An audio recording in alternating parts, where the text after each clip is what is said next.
every person has a question at some time of his or her life, thinking, asking, pondering on what is the purpose of my life, my existence, whatever. And every person starts looking for answers. And the first thing that comes in front of you when you are seeking answers to this question is that he or she was born into something called a religion, an ism.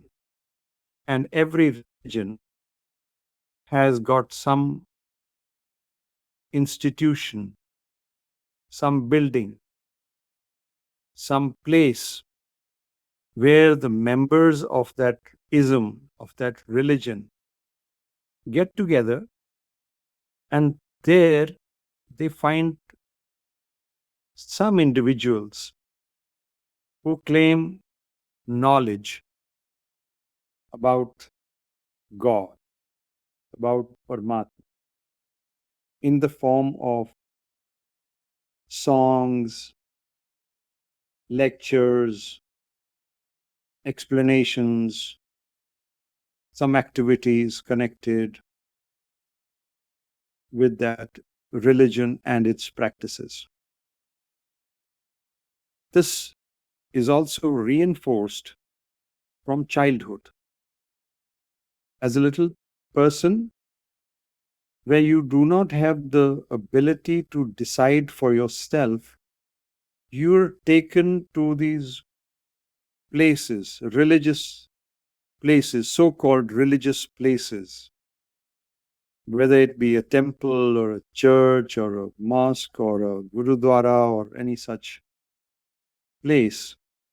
And as a little person, you watch, and sometimes you are made to participate in rituals. For little people, these rituals are very interesting. They give the child, the young person, something to look forward to, because then at the end of the ritual, there is some little reward, a piece of chocolate, fruit, or something. So they enjoy going to the temple, to the church, to the wherever, and taking part in these little rituals, which are explained to them by their parents, by the so-called preachers, and so on. So you grow up participating in these rituals, not knowing what they are. You just participate, and it becomes a habit. It becomes a muscle memory. You get up on a Sunday or a holiday, you put on your nice clothes, you put on your nice shoes, and then you walk or you drive or you take a lift and go to the religious place, and you participate in a ritual, in a ceremony, and you get a reward of some kind. As you grow up, you can continue participating in these rituals until sometimes some few people, they fall away from the rituals. Maybe because they shift out for work or study or something and cannot find a religious place of their denomination, of their particular community. So over a period of time, you fall out of taking part in the rituals. But at some point in everybody's life, this question keeps emerging: what is the purpose of my life?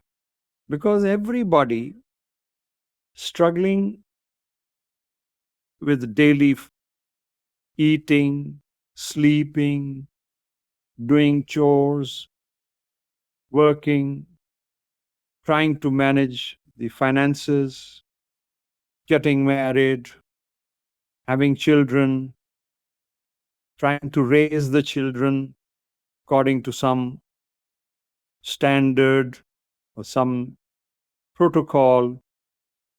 This repetitive cycle of living and then passing away, death, it makes every person desire to know, is that all there is to life? Or is there a hidden higher purpose to my life? If there is, then I want to know what it is. This question everybody frames. Some present it to somebody, ask it, become vocal, and some don't. But the question is there in everybody's mind. The answer is provided by those religious place administrators, the priests. And the answer is nearly in all cases reference to a higher power.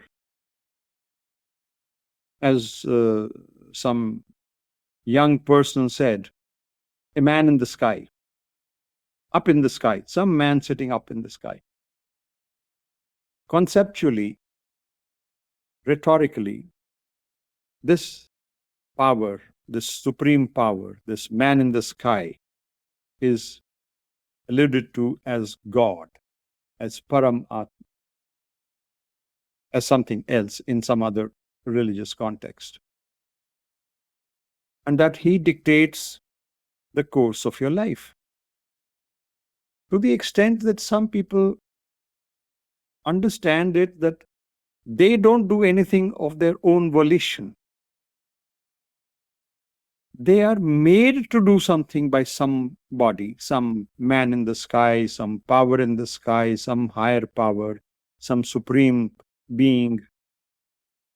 And then they wonder if this so-called supreme being, the all in all parent of everyone, in making some people do things which are abhorrent, which are vile, which are violent.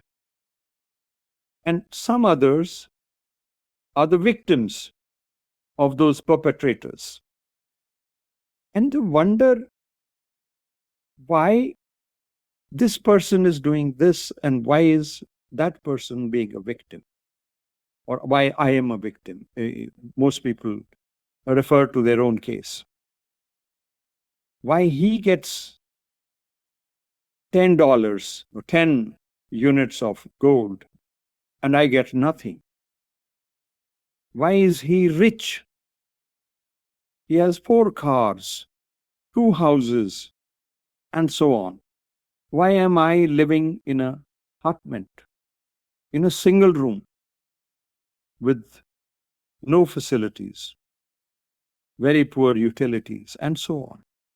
Why is somebody eating 10 dishes, 10 courses at every meal, and I'm scraping for scraps from the dumper? So the question keeps coming up, what is the purpose of my life? Is this all there is to it? I could continue on this path for a long time. But to cut it short, I'll give you the answer straight away, front and center. The purpose of everyone's life is to be an instrument for an element known as the soul, as the Atma. This soul, this Atma, this rooh has got a life task. And for that, your body has been given to this particular soul resident in your body. I will talk about these things in detail later.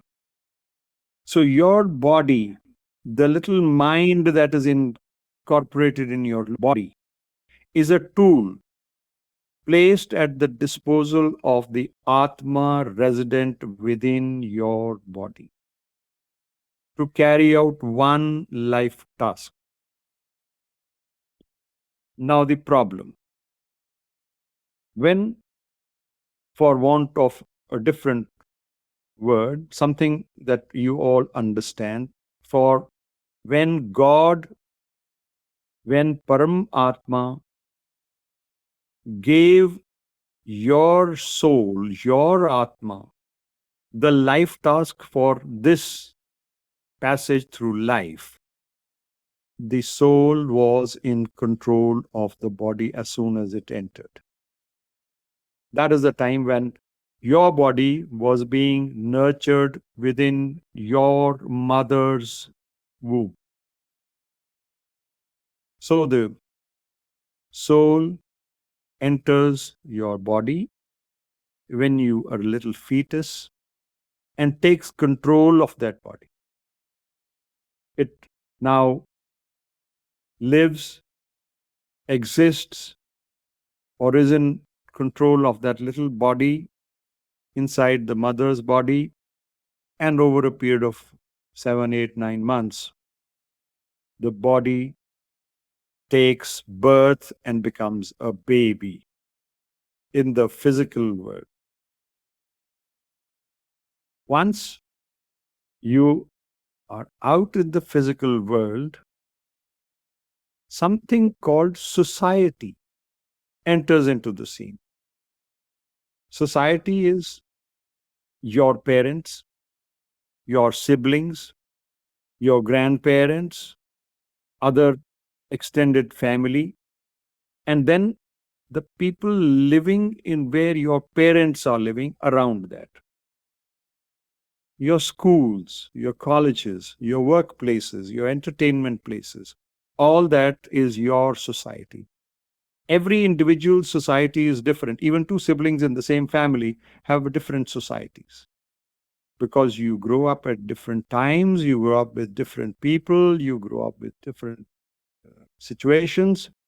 So, your society is individual to you, and your society molds you, it shapes you. It shapes your views, your opinions, your knowledge, your facts, and everything else about it.